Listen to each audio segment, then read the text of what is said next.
And the surprising Denver Nuggets, who stunned everybody by knocking out the Clippers in 7. And after that game, Nuggets star guard Jamal Murray had this message for his critics. We've been showing it. And you got Shaq, you got Charles, you got, I think Zach Lowe's his name, I don't even know. Stephen A., all y'all better start giving this team some damn respect because we put in the work.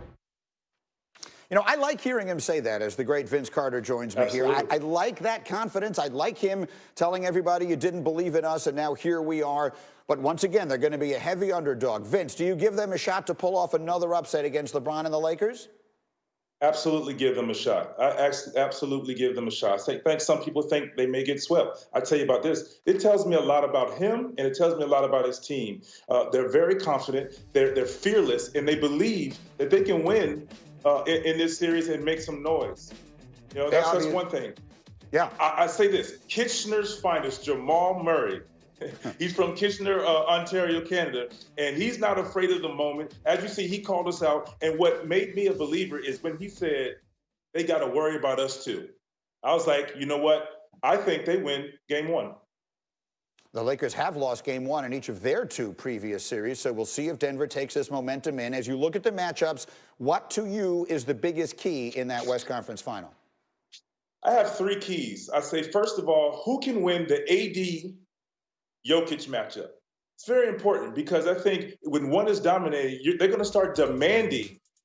They're going to start demanding, you hear me, double teams. And when that happens, they get a lot of open jump shots on both sides. 2, can the Lakers make jump shots? We know LeBron's going to do what he's going to do. He's been to the finals. He's very experienced, and he's very cool, calm, and collected in this series. But can the Lakers as a team knock down open jump shots? And lastly, can someone slow down, once again, Kitchener's finest, Jamal Murray, who's playing at a very high level with a lot of confidence, and he's doing what he needs to do for his team.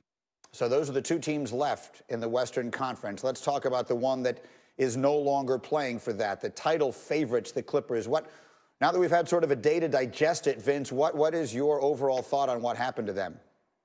I mean, the first and foremost, we know they're going to say Doc Rivers is going to be on the hot seat and all that. I think he's fine.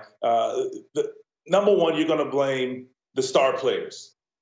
You're going to say, hey, Kawhi did not play well. You're going to say, hey, PG did not play well. And you expect it. You put this team together to win right now, today, not later on, not whatever, right now. And it didn't happen. They did not play well. They didn't get the job done. I mean, you can look back at the Heat when they first got their big 3. They just didn't play well. I mean, yes, you could say they didn't gel and all this stuff, but that is a very experienced team with that big 3, and they just didn't get it done. And I say the same with the Clippers. They just did not play well and get it done in the bubble. Yeah, it's going to be a short offseason, but I think it's going to feel long for a lot of the members of the Clippers. Over in the East, we have Game 2 tonight coming up on ESPN, and the whole world has been talking about Bam Adebayo's game-saving block at the end of Game 1. Let's take another look at it. What was your perspective on that play? It was unbelievable. Oh, no. I believe we have lost Vince's signal, which is such a shame because I so want to hear his perspective on 4 California schools are and 2 Oregon schools. How quickly that happens will determine their return. Now, the Pac-12 presidents and chancellors are meeting on Friday, where I'm sure all of this will be discussed.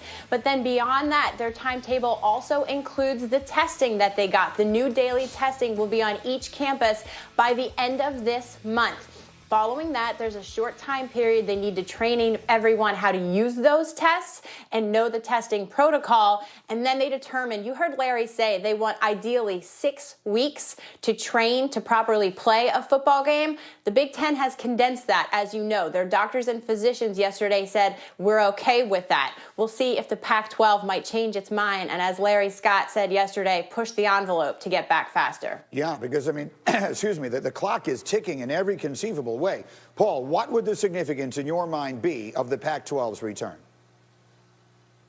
It would be great to have them competing, but Greeny, I don't think it's going to be a big factor. If you look at the Pac-12 objectively, there's really only one school, Oregon, that may play big into the playoffs. And I'm not going to sit here and talk about the Pac-12's ineffectiveness in the playoff over the years. Oregon played for the championship. They've had other schools in, but they have not been a serious contender. The big story was the Big Ten. I mean, they do matter in the playoff, but I mean, everyone would love to see the Pac-12. I don't think they're going to make it in time for the playoff. But you know, that's their own fault. They've been sitting around moving forward toward a spring ball while the Big Ten realized their mistake and got right to it. Well, so again, I want to go back to the playoff because to me that feels like, from everyone's standpoint, the most important part. Dabo Swinney, coach at Clemson, was asked yesterday about having the Big Ten join the playoff. Here's what he said. I have no problem with that at all.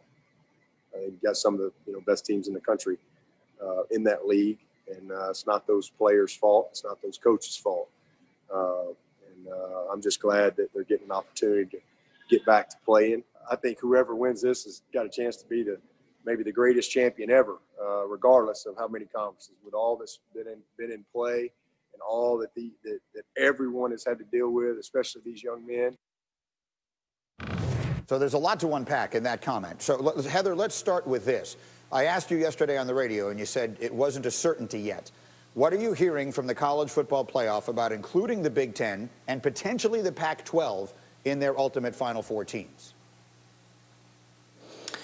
Well, Greeny, I talked to CFP Executive Director Bill Hancock yesterday and asked him if there's a minimum number of games that teams have to play to qualify for a semifinal. And he told me that hasn't been determined yet because it doesn't have to be determined yet. The people in charge of the college football playoff rules, remember, are the 10 FBS commissioners, including Larry Scott and Kevin Warren in the Big Ten, and they determine those types of things. And they obviously want to see how this season plays out. What if Clemson only plays 6 games? Then there's a conversation about, well, maybe you only need 6 games to be in a semifinal, right? So he said that they're going to be patient, watch those scenarios unfold as it gets closer to selection committee meeting time. But he did tell me that the protocols have not changed for determining the top 4 teams in the country, and it's the selection committee's job to choose them based on the schedules the conferences determine.